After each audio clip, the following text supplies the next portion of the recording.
बच्चों, आज हम चर्चा करेंगे पशु संसाधन पर। ये हम सभी को पता है कि किसी भी देश के लिए वहाँ के जो पशु हैं, पशु जो संसाधन होता है वो एक महत्वपूर्ण संसाधन है। क्यों? क्योंकि पशुओं से हमें खाल प्राप्त हो रहा है, ऊन प्राप्त हो रहा है, खाद्य पदार्थ प्राप्त होते हैं। और विशेषकर जब हम अपने भारत देश की बात करते हैं तो हमारा भारत देश एक विकासशील देश है और साथ ही साथ कृषि प्रधान देश है। तो हमें पता है कि कृषि कार्य में पशुओं की महत्वपूर्ण भूमिका होती है।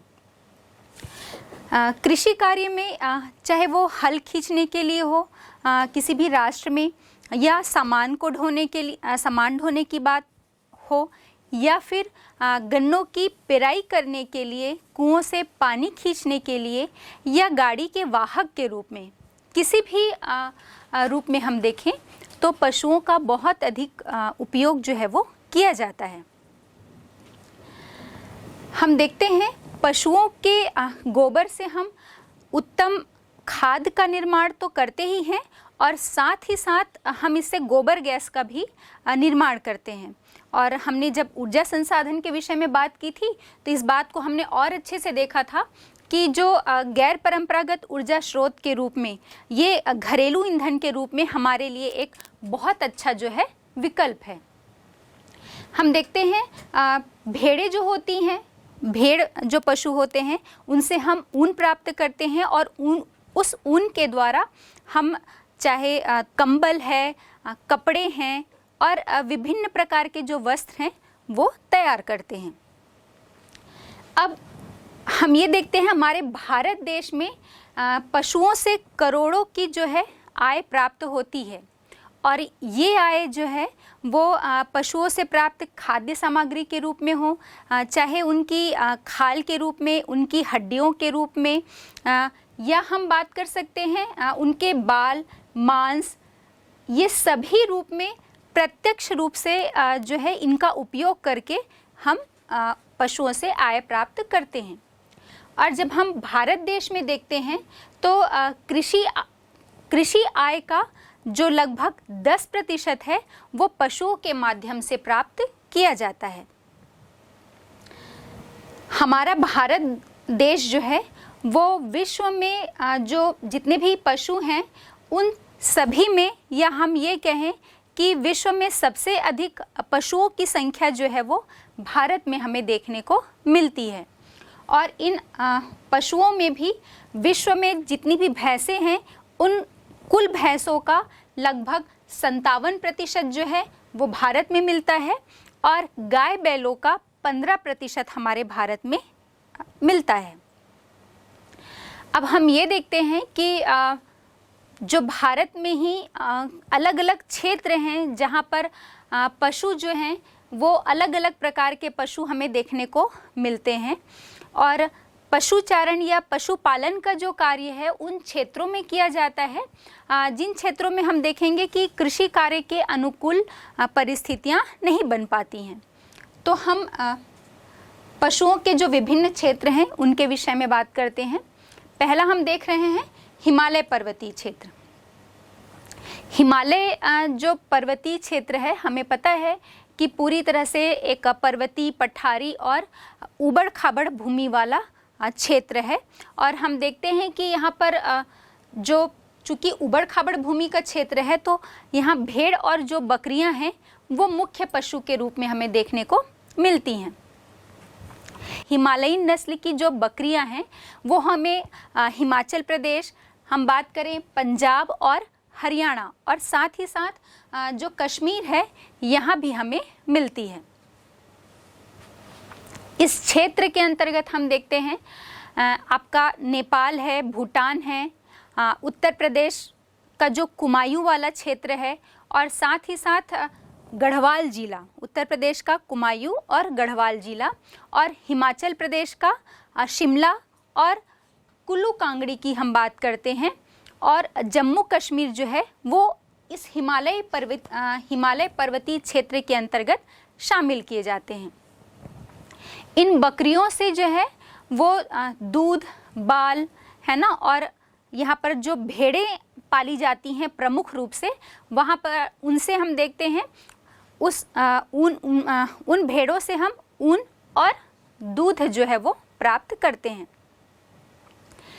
हिमालय क्षेत्र की जो जलवायु हमें पता है कि बहुत ही शीतल और ठंडी है। तो इस शीतल जलवायु या ठंडी जलवायु के क्षेत्र में का जो क्षेत्र होता है ये भेड़ को पालने के लिए बहुत ही उपयुक्त होता है, और इसीलिए हमें इस हिमालय पर्वतीय क्षेत्र में प्रमुख रूप से पशुओं की जब हम बात करेंगे तो भेड़ और बकरियां हमें प्रमुखता से यहाँ मिलती हैं। अब दूसरा जो क्षेत्र है हमारा उत्तरी शुष्क जलवायु क्षेत्र। हम इस क्षेत्र की जब बात करते हैं तो देखते हैं कि यहाँ पर वर्षा की कमी है, बहुत अधिक वर्षा नहीं होती है, इसलिए वर्षा के अभाव में यहाँ की जलवायु जो है वो शुष्क है। और जिसमें प्रमुख रूप से इन शुष्क जलवायु वाले क्षेत्र में हम देखते हैं हमारा पंजाब है, हरियाणा है, दिल्ली की हम बात करते हैं, साथ ही साथ जो राजस्थान है और गुजरात और पश्चिमी उत्तर प्रदेश के साथ ही मध्य प्रदेश भी जो है वो इस पश्चिमी भाग के अंतर्गत आते हैं। ये जो है ये भारत के प्रमुख पशु संसाधन वाले क्षेत्र हैं, क्योंकि हमने देखा यहाँ पर बारिश जो है वो कम होती है, और चूँकि हम भूगोल के छात्र हैं तो हमें पता है जहाँ पर वर्षा की मात्रा कम होती है वहाँ पर हमें घास क्षेत्र हैं जो है वो छोटे छोटे घास के क्षेत्र देखने को मिलते हैं, और ये हमारे उत्तम चारागाह होते हैं। तो हम जब उत्तरी शुष्क जलवायु क्षेत्र की बात कर रहे हैं तो हम देखते हैं यहाँ पर वर्षा के अभाव में चारागाह जो है वो अधिक विकसित रूप में हमें देखने को मिलते हैं। यहाँ पर पर्याप्त चारा मिलता है, और इसी कारण यहाँ के जो पशु हैं वो हम कह सकते हैं कि हृष्ट-पुष्ट और अधिक दूध देने वाले बलवान भी होते हैं, और ये जो हैं इन पशुओं से हमें बहुत अधिक दूध भी मिलता है। जब हम पंजाब और हरियाणा की बात करते हैं तो यहाँ पंजाब और हरियाणा में जो साहिवाल नस्ल होती है और नीली नस्ल की जो गायें हैं ये प्रमुख रूप से देखने को मिलती हैं। इनसे बहुत अधिक मात्रा में हमें दूध मिलता है।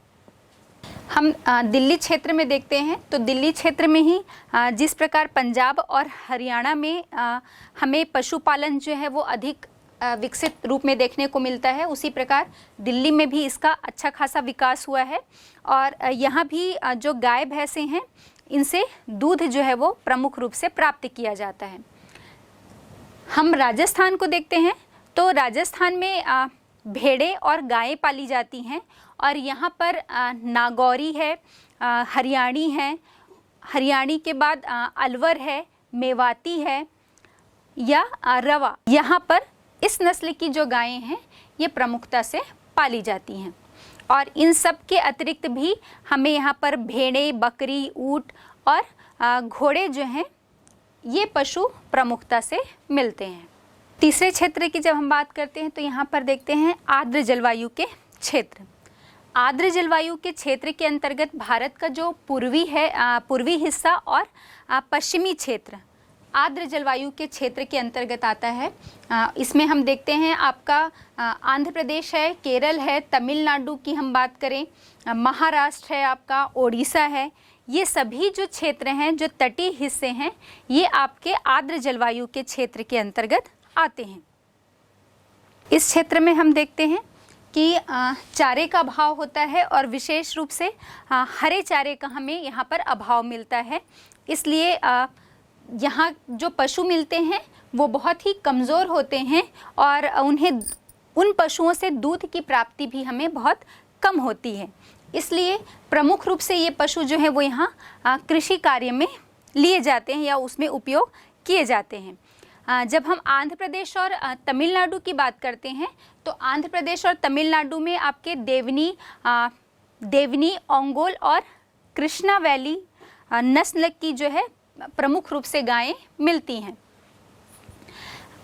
इसके अतिरिक्त यहाँ पर बैल और भैंसें भी होती हैं। यहाँ हम देखेंगे कि जो अधिक वर्षा वाले क्षेत्र हैं वहाँ पर बंगाली नस्ल की जो भेड़ें हैं वो पाली जाती हैं। इसमें इन भेड़ों में जो बंगाली नस्ल की भेड़ें होती हैं उनमें मांस जो है वो हमें बहुत अधिक मात्रा में प्राप्त होता है। और जब हम बिहार को देखते हैं तो बिहार में बैल है, गाय है और भैंसें पाली जाती हैं और इन पशुओं से यहाँ पर दूध प्राप्त किया जाता है। और दूध प्राप्त करने के साथ साथ यहाँ ये कृषि कार्य में भी उपयोग में लाए जाते हैं। चौथा क्षेत्र हम देखते हैं आपका मध्यम वर्षा का क्षेत्र। हमने देखा कि जो शुष्क जलवायु वाले क्षेत्र थे वहाँ पर जो चारा है प्रमुखता से मिलता था और इसके कारण वहाँ के जो पशु हैं वो बहुत ही बलवान और अधिक दूध देने वाले होते थे। आर्द्र जलवायु के क्षेत्र में हमने देखा कि वहाँ पर एक दलदली क्षेत्र जो है वो विकसित हो जाता है, जिसके कारण वहाँ पर हरे चारे का प्रमुख रूप से हमें अभाव मिला था और इसी कारण वहाँ पर के पशु जो है वो कमज़ोर होते हैं और प्रमुख रूप से वो पशु कृषि कार्य में ही उपयोग किए जा रहे थे।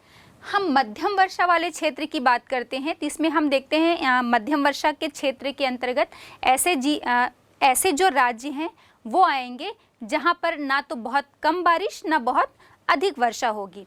इसके अंतर्गत आपके मध्य प्रदेश और आंध्र प्रदेश का आपका पश्चिमी हिस्सा, साथ ही साथ कर्नाटक और पूर्वी महाराष्ट्र और पश्चिमी तमिलनाडु सम्मिलित है। इसमें हम देखते हैं कि जो मानसूनी हवाएं होती हैं तो जब हम महाराष्ट्र के पूर्वी हिस्से की बात कर रहे हैं या फिर तमिलनाडु के पश्चिमी हिस्से की बात कर रहे हैं या फिर कर्नाटक के पूर्वी हिस्से की बात, तो हम ये देखते हैं कि ये जो पूरा क्षेत्र है ये दक्षिण पश्चिमी मानसून के वृष्टि छाया वाले क्षेत्र में पड़ता है। इसलिए इन राज्यों के पश्चिमी हिस्से में तो बारिश अच्छी होती है, लेकिन जैसे ही पूर्वी हिस्से में जाएंगे तो यहाँ पर बारिश की मात्रा जो है वो कम हो जाती है। इन क्षेत्रों में हम देखेंगे प्रमुख रूप से गाय, भैंस, भेड़ें और बकरियां जो है वो पाली जाती हैं। मध्य प्रदेश में जो गोली है, मालवी और नेवारी नस्ल की जो गायें हैं ये प्रमुख रूप से पाली जाती हैं। साथ ही साथ हम देखेंगे इन गायों के साथ यहाँ पर भेड़ और बकरियों का भी जो है पालन किया जाता है। महाराष्ट्र में हम देखेंगे तो यहाँ पर डांगी और खिलारी नस्ल की गायें पाली जाती हैं और नागपुरी नस्ल की जो है भैंसों का पालन किया जाता है। इस राज्य में हम देखेंगे सूरती नस्ल की बकरियां और दक्कनी भेड़ें जो होती हैं उनकी हमें प्रमुखता देखने को मिलती है।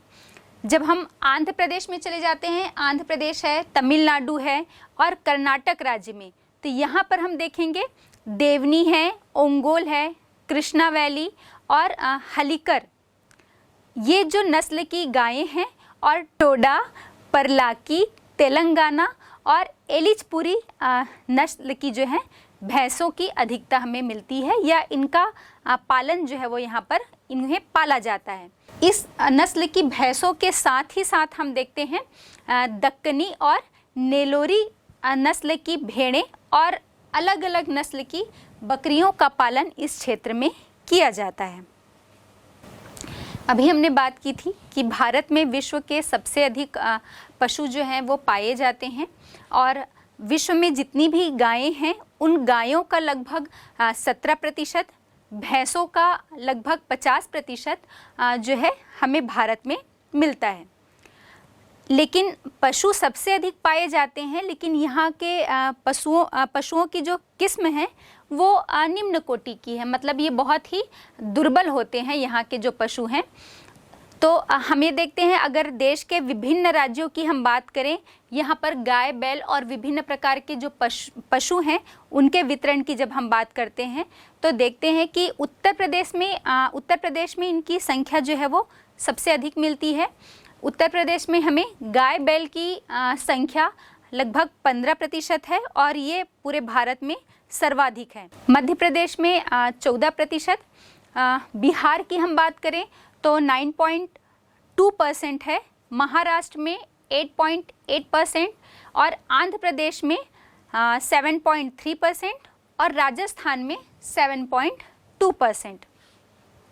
ये अलग अलग राज्यों में हमने प्रतिशत देखा पशुओं का।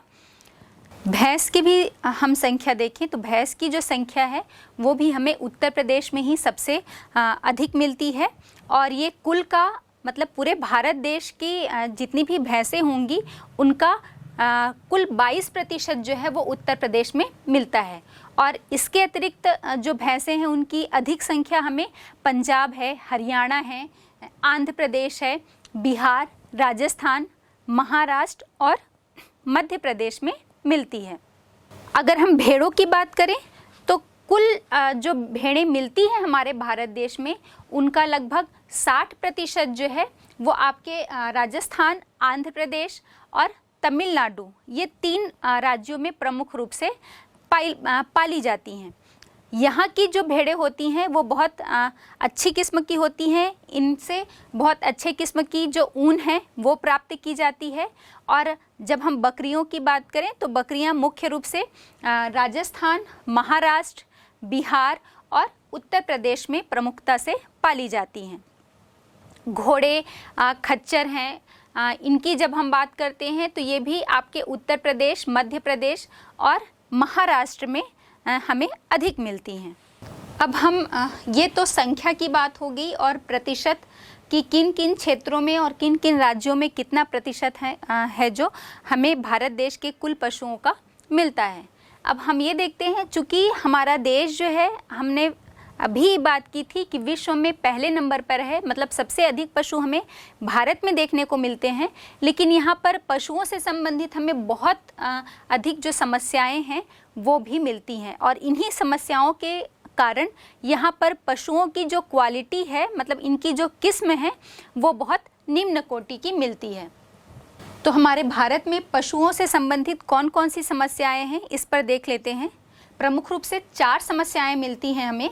पहला तो इनकी अनियंत्रित संख्या है, दूसरा देश में चारागाह का अभाव और तीसरा हमारे देश में पशुओं की उन्नत किस्म जो है या उन्नत नस्ल की कमी है और चौथा जो है यहाँ पशुओं में मिलने वाले या संक्रामक रोगों के फैलाव की है।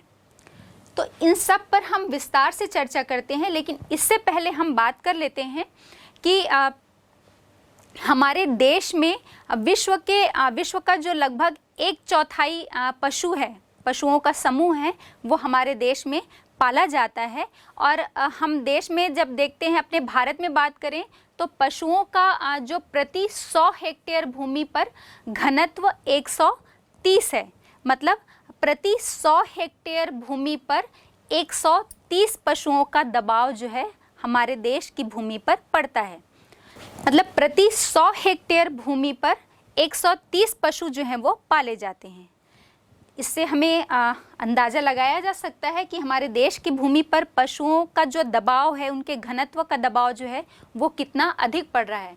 और इस बात का अंदाज़ा हम और अधिक तब लगा सकते हैं जब इन्हें हम अपने विश्व के अन्य देशों से तुलना करते हैं। ये जो घनत्व है, जब हम न्यूजीलैंड की बात करते हैं तो यहाँ पर प्रति 100 हेक्टेयर पर 46 पशुओं का घनत्व मिलता है। संयुक्त राज्य अमेरिका की हम बात करेंगे तो यहाँ पर 22 प्रति 100 हेक्टेयर पर 22 पशुओं का घनत्व है। ऑस्ट्रेलिया में ये संख्या जो है वो सिर्फ 4 है। तो इस बात से हम अंदाज़ा लगा सकते हैं कि अन्य देशों की अपेक्षा हमारे देश की भूमि पर पशुओं का कितना अधिक दबाव पड़ रहा है। और इसी बात को हम अपने समस्या से संबंधित जो आपका पहला पॉइंट है, या हम चारों ही पॉइंट पर समझेंगे, लेकिन इसे बहुत अच्छे से एक्सप्लेन किया जा सकता है। जो हमारा पहला पॉइंट है अनियंत्रित संख्या। चूँकि हमारा देश जो है वो जनसंख्या के हिसाब में इसका विश्व में दूसरा स्थान है, तो जनसंख्या तो लगातार बढ़ती ही जा रही है और साथ ही साथ इस देश की भूमि पर पशुओं के घनत्व का भी बहुत अधिक दबाव है। तो भाई रहने के लिए जगह तो सभी को चाहिए, तो भूमि पर जब दबाव पड़ रहा है तो उनके उचित रहने का जो स्थान है और साथ ही साथ हम उनके पालन पोषण की भी बात करेंगे, तो ये सभी असुविधाएं जो हैं ये हमें उनकी अनियंत्रित संख्या या बहुत अधिक मात्रा जो है पशुओं की हमारे देश में जो मिलती है, उसके कारण ये सभी समस्याएं जो हैं वो उपलब्ध हो पाती हैं। भाई मनुष्यों के रहने के लिए ही आवास की कमी हो रही है और पशुओं की भी उतनी अधिक मात्रा हो रही है, तो लगातार तो हम जो चारागाह भूमि है, कृषि भूमि है हमारे देश में, उनको आवास में और उद्योगों में बदलते जा रहे हैं। तो हम इन पशुओं की जो हमारी संख्या हमारे देश में मिल रही है, उनके लिए हम चारागाह भी उपलब्ध नहीं करा पा रहे हैं। और इसी कारण हम देखते हैं कि हमारे देश में जो पशुओं की नस्ल है, उनकी जो किस्म है, वो बहुत ही हम ये कहें कि दुर्बल किस्म के जो पशु हैं वो मिलते हैं, क्योंकि उनका पालन पोषण भी अच्छी तरह नहीं हो पाता, उनके लिए चारागाह भूमि भी जो है वो हमारे देश में उनकी संख्या के हिसाब से उपलब्ध नहीं है। अब दूसरी समस्या हम देखते हैं, चारागाह का अभाव। तो अभी हमने इसके पहले पॉइंट पे ये बात की थी कि बढ़ती जनसंख्या के दबाव के कारण आवास की जो समस्या बढ़ती जा रही है, जिससे हम चारागाह भूमि को भी आवास में तब्दील करते जा रहे हैं, बदलते जा रहे हैं। हम देश में देखते हैं अपने यहाँ पर जो स्थायी चारागाह भूमि है उसका जो प्रतिशत है वो लगभग 3.9% है। मतलब जो बढ़ती हुई आबादी है उसमें हम आवास के बाद कृषि के लिए और कृषि के बाद फिर चारागाह के लिए भूमि को महत्व देते हैं। और हम ये देख रहे हैं कि चारागाह के लिए भूमि का बहुत अधिक अभाव है हमारे देश में। और इसी कारण से हम देखते हैं कि जो अधिकांश पशु हैं उनका कृषि कार्य में बहुत अच्छा योगदान नहीं हो पाता, क्योंकि चारे के अभाव में, अच्छे चारे के अभाव में वो दुर्बल होते जाते हैं। उनकी जो श्रम शक्ति है, कार्य क्षमता है, वो भी निरंतर घटती जाती है। गायों में हम देखेंगे कि उनकी प्रजनन क्षमता जो है वो कम हो जाती है, और जब वो बच्चों को भी जन्म देते हैं तो कमज़ोर बछड़ों को वो जन्म देते हैं। तो ये बहुत सारी जो समस्याएं हैं वो चारागाह के अभाव के कारण उनकी किस्म या नस्ल के कमज़ोर होने के रूप में हमें देखने को मिलती है। अब हम तीसरा पॉइंट है हमारा उत्तम नस्ल की कमी। तो इसमें हम देखते हैं, हमने बात भी की थी कि पशुओं की संख्या तो सर्वाधिक है, लेकिन यहाँ पर जो उनकी किस्म है या नस्ल है वो बहुत निम्न कोटि की हमें देखने को मिलती है। मतलब यहाँ जो पशु पाए जाते हैं वो बहुत ही दुर्बल किस्म के होते हैं और इनकी कार्य क्षमता, श्रम शक्ति भी जो है इनकी बहुत कम होती है। क्योंकि हमने बात की थी पहले ही, क्योंकि इनकी संख्या बहुत अधिक है और इस कारण से भूमि पर दबाव बहुत अधिक बढ़ रहा है, और हम जनसंख्या के लिए आवास और आवास के बाद कृषि और कृषि के बाद हम चारागाह के लिए भूमि को महत्व देते हैं। तो चारागाह वाली भूमि का जो है हमारे देश में बहुत अधिक अभाव है। और जब चारागाह भूमि का अभाव मिलता है तो क्या किया जाता है कि सभी पशुओं को एक साथ चराया जाता है। तो चारागाह भूमि के अभाव में हम देखते हैं कि जितने भी पशु हैं उनको एक साथ चराया जाता है। तो सारे पशुओं को एक साथ चराने से जितने पशु हैं उनको उनकी मात्रा के हिसाब से चारा जो है वो उपलब्ध नहीं हो पाता। तो जब आपकी भूख के हिसाब से आपको भोजन नहीं मिल रहा है, आपकी भूख अभी है ही, तो फिर आपकी कार्य क्षमता तो प्रभावित होगी ही। ठीक उसी प्रकार पशुओं के साथ भी होता है कि उनको पर्याप्त चारा नहीं मिल पाता और इस बात का असर जो है वो उनकी कार्य क्षमता पर पड़ता है और वो दुर्बल हो जाते हैं। फिर हम देखते हैं पशुओं में संक्रामक रोगों का जो है फैलाव है। चूँकि चारागाह भूमि या पशुओं के जो रहने का स्थान है वो भी बहुत सीमित है जहाँ पर पशुओं को रखा जाता है। जैसे हम गोठान की बात कर लेते हैं, गौशाला की बात कर लेते हैं, जो ग्रामीण क्षेत्र के बच्चे हैं वो इसे बहुत अच्छे से समझ पाएंगे। मतलब जो पशुओं को जिस स्थान पर रखा जाता है वो सब एक साथ ही वहाँ पर रह रहे हैं। तो अगर किसी एक पशु में कोई रोग फैलता है तो साथ में बहुत सारी भीड़ इकट्ठी रह रही है, तो अगर वो रोग संक्रामक है, फैलने वाला है, तो एक पशु से दूसरे पशुओं में ये जो रोग है या बीमारी फैलती जाती है। तो हम ये देखते हैं कि बहुत से जो पशु हैं वो उचित चिकित्सा के अभाव में भी जो है मर जाते हैं, या संक्रामक रोगों का जब फैलाव होता है तो वो ये बीमारी जो है वो सभी पशुओं को एक साथ अपनी चपेट में ले लेती है, क्योंकि भीड़ इतनी ज़्यादा है पशुओं की। जहाँ पर पशुओं को रखा जाता है वहाँ पर, जहाँ हमारे उस क्षेत्र में अगर 4 पशु रहने चाहिए तो हम देखते हैं कि वहाँ पर 20-20 पशुओं को एक साथ रखा जा रहा है। तो स्वाभाविक है कि कोई भी संक्रामक रोग अगर फैलता है तो अगर वो एक पशु में भी आता है तो वो उस एक पशु से उन 20 पशुओं को अपने चपेट में ले लेगा। तो ये भी हमारे यहाँ एक गंभीर समस्या है पशु संसाधन के विषय में। और इन सभी समस्याओं को का निराकरण करके इनके संरक्षण के द्वारा हम अपने पशु संसाधन को और अच्छी उन्नत किस्म का बना सकते हैं। और हमारे कृषि कार्य में हो, चाहे खाद्यान्न जो आपूर्ति उनके माध्यम से की जाती है, उन सभी के क्षेत्र में इनका सहयोग या इनकी जो भूमिका है उनको हम और अधिक बढ़ा सकते हैं। और विशेषकर हम अपने देश में देखते हैं जब बारिश का मौसम होता है तो वर्षा ऋतु के समय में या बारिश के समय में जो संक्रामक बीमारी है, एक प्रकार से हम कह सकते हैं ये पशुओं के पैरों में, जिसे हम खुर कहते हैं, उन खुरों में और उनमें उनके मुंह में जो है इन बीमारियों का प्रकोप जो है वो बढ़ जाता है। और इन बीमारियों के प्रकोप के बढ़ जाने से ये एक पशु में फैलता है और तेज़ी से वहाँ पर जितने भी पशु उपस्थित होते हैं उन सभी में ये बीमारियाँ जो है वो फैल जाती हैं और सभी पशुओं को अपनी चपेट में ले लेती हैं। और इस स्थिति में बहुत से जो पशु हैं वो उनका विनाश हो जाता है, वो अपने जीवन की अंतिम सांसें ले लेते हैं, हम कह सकते हैं। और इस गंभीर समस्या के कारण हम देखते हैं कि हमारे बहुत से जो देशी नस्ल है, चाहे हम गाय की बात करें या भैंसों की बात करें या बैलों की बात करें, तो ये जो देशी नस्ल हैं इनके इसी बीमारी या इसी समस्या के कारण इनके लुप्त हो जाने का भी खतरा जो है वो लगा रहता है। या हम ये देख रहे हैं कि बहुत सारी देशी नस्ल जो है वो लुप्त होती जा रही हैं।